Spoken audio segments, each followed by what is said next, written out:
America की तरफ से भारत पर लगाया गया 50% टैरिफ आज से पूरे देश में लागू हो चुका है। 25% जो पेनल्टी टैरिफ है उसे भी लागू कर दिया गया है और कुल मिलाकर ये 50% टैरिफ हो गया है। लेकिन अब इसको लेकर चर्चा भी खूब हो रही है। इसे ट्रंप की दादागिरी वाला टैरिफ ही माना जा रहा है। लेकिन सवाल ये है और आपके मन में भी बहुत सारे सवाल होंगे कि आखिर इस टैरिफ का असर आप लोगों की आम जिंदगी पर क्या पड़ने वाला है। सवाल ये भी होगा कि क्या इसके साथ साथ सेना से जुड़ा भी कोई फर्क इस पर पड़ेगा, यानी कि कोई डिफेंस सेक्टर पर क्या इस टैरिफ का फर्क पड़ सकता है, आगे आने वाले दिनों में क्या होगा। तमाम सवालों के जवाब देने के लिए आज हमारे साथ बेहद खास मेहमान मेजर जनरल अश्विनी सिवाच साहब जुड़े हुए हैं, जो आपको बताएंगे कि आखिर क्या कुछ असर डिफेंस सेक्टर पर इसका पड़ सकता है या फिर आप लोगों की आम जिंदगी पर कैसे इस टैरिफ का असर पड़ने वाला है। सर, पहले तो बहुत बहुत स्वागत आपका दैनिक जागरण पर। सर, सबसे पहला सवाल ये कि आखिर टैरिफ को आप कैसे देखते हैं, क्या इसका असर होने वाला है? हाँ, बिल्कुल। देखो चेतन, इसमें कोई शक नहीं कि आज की तारीख में अमेरिका भारत का सबसे बड़ा ट्रेडिंग पार्टनर है। कि भारत और अमेरिका का जो ट्रेड है करीब-करीब $132 बिलियन है और जिसमें भारत करीब-करीब $89 बिलियन के करीब एक्सपोर्ट करता है और अमेरिका जो है करीब-करीब 40-41 बिलियन डॉलर करता है। इसका मतलब भारत की तरफ करीब-करीब 45-46 बिलियन डॉलर सरप्लस है। तो ये सच्चाई है कि जो अभी जो टैरिफ लगा है, पहले 25% लगा था भारत के ऊपर और फिर पेनल्टी के तौर पे जो है वो अगला 25% जो आज से लागू हो गया। इसका मतलब अभी भारत के पास 50% टैरिफ हो गया है। तो इसका क्या इम्पैक्ट होगा? देखो, हर एक अलग-अलग सेक्टर में हम देखते हैं कि हम पहले एक्सपोर्ट क्या करते हैं ये जो $90 बिलियन में।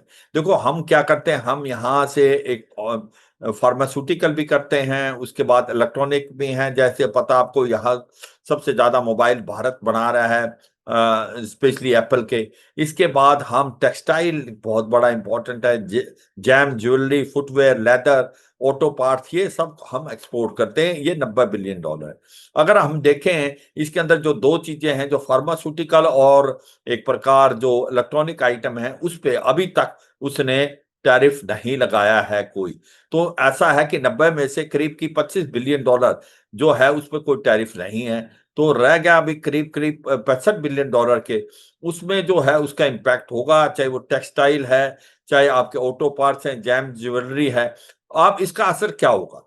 जो सामान भारत अमेरिका भेजेगा, वो महँगा हो जाएगा। तो अब वो महँगा होने पे उनकी जो कंपैटिबिलिटी है या कॉम्पिटिशन है वो नहीं रहेगा, क्योंकि जो टेक्सटाइल जो स्पेशली जिसके अंदर कंपटीशन है आपका चीन से भी, थाईलैंड से भी और एक प्रकार से बांग्लादेश भी, उनको टैरिफ कम लगा हुआ है। तो बिल्कुल समझने वाली बात है, इनका टेक्सटाइल के जो आइटम होंगे वो चीपर होंगे। तो अब इसको हम तरीका क्या है, अब करें तो करें क्या? इसमें देखो सच्चाई ये है कि इसके लिए हमें गवर्नमेंट जो है उसके लिए बिल्कुल घबराई नहीं हुई। गवर्नमेंट ने इसका सोच विचार पहले कर लिया है।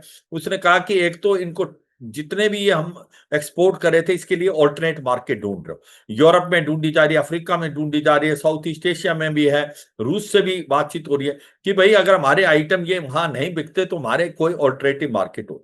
दूसरा एक बड़ा सबसे इंपॉर्टेंट चीज क्या है कि इनका जो आइटम्स है इनको सस्ता बनाया जाए, इनको सब्सिडी दी जाए, जीएसटी कम कर दी जाए, इनके ऊपर जो भी बाकी टाइप टैक्स लगते हैं उनको कम कराया, जिससे ये अभी भी इसके बावजूद कि वहां 50% टैरिफ है, इसके बावजूद वो कम्पिटिटिव रहे। तो ये एक दूसरा कार्रवाई जो गवर्नमेंट कर रही है। और तीसरा जो इंपॉर्टेंट चीज है वो ये है कि भारत एक कंज्यूमर मार्केट है। भारत की जो स्ट्रेंथ है वो $140 बिलियन, 140 करोड़ के करीब लोग हैं। अगर हम इंटरनली इनको कंज्यूम करें ये आइटम को ज्यादा बिनस्पत फॉरेन के आइटम से, तो आप देखेंगे कि ये आइटम भारत कर सकता है। क्योंकि अभी प्रधानमंत्री बार बार क्या करे हैं, मेक इन इंडिया, आत्मनिर्भर भारत और अपना सामान इस्तेमाल करें। वो कहते हैं ना वोकल फॉर लोकल। तो ये सच्चाई है, अगर ये सामान भारत खुद करे अपने आप ही, क्योंकि इतनी स्ट्रेंथ है, और जो बाहर से सामान आता है उसका इस्तेमाल ना करे, तो ये भी कंज्यूम हो सकता है। सर, लोगों के मन में एक सवाल ये भी है कि क्या डिफेंस सेक्टर से कोई इस पर असर पड़ेगा? डिफेंस सेक्टर पर कोई असर पड़ने वाला है इसका? हाँ, बिल्कुल होगा। देखो डिफेंस में कैसे पड़ेगा? क्योंकि डिफेंस का आइटम हम वहाँ से खरीद रहे हैं। ये समझने की बात होनी चाहिए कि वो चाहता है अमेरिका कि इस ट्रेड डेफिसिट को कैसे कम किया जाए, जो 45 बिलियन डॉलर के करीब है, कि भारत वहाँ से ऑयल और गैस खरीदे और साथ में डिफेंस इक्विपमेंट करे। और डिफेंस इक्विपमेंट भारत के पाइपलाइन में है, जैसे वहां पर जेवलिन एंटी टैंक मिसाइल है, या स्ट्राइकर इन्फेंट्री कॉम्बैट व्हीकल, या P-38I। ये आइटम भारत ने वहां से आने थे।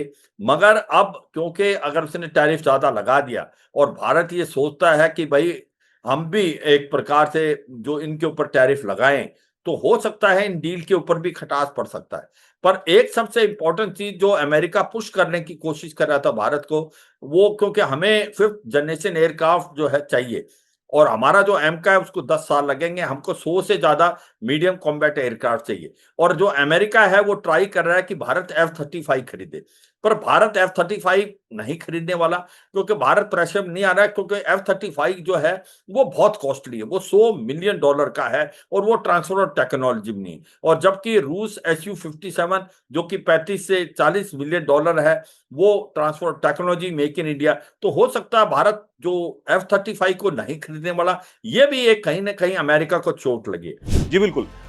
एक सवाल ये भी है सर, बहुत सारे लोग चर्चाएं भी कर रहे हैं और ये जानना भी चाहते हैं कि क्या ट्रंप की तरफ से जो 25% पेनल्टी टैरिफ लगाया गया है, या जो कुल मिलाकर टैरिफ लगाया गया है, इसे दादागिरी माना जा रहा है, खुन्नस माना जा रहा है? ये इसलिए भी है क्योंकि वो ये चाहते हैं कि भारत अपने तमाम जो बाकी सहयोगी हैं, जिनमें खासकर रूस जो है, खास दोस्त जो है, उससे जो भी हथियार खरीद रहा है, जिनमें S-400 है या तमाम जो भी और हथियार हैं, वो उनसे ना खरीद के अमेरिका से खरीदे।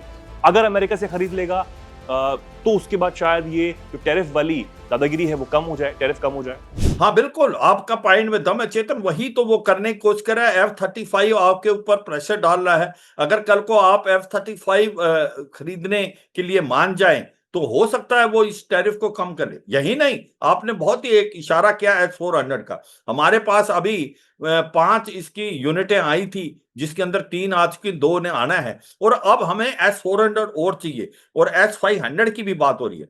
अब अमेरिका कह रहा है कि आप हमारे से पेट्रोइड मिसाइल सिस्टम और THAAD terminal high altitude area defence system करें।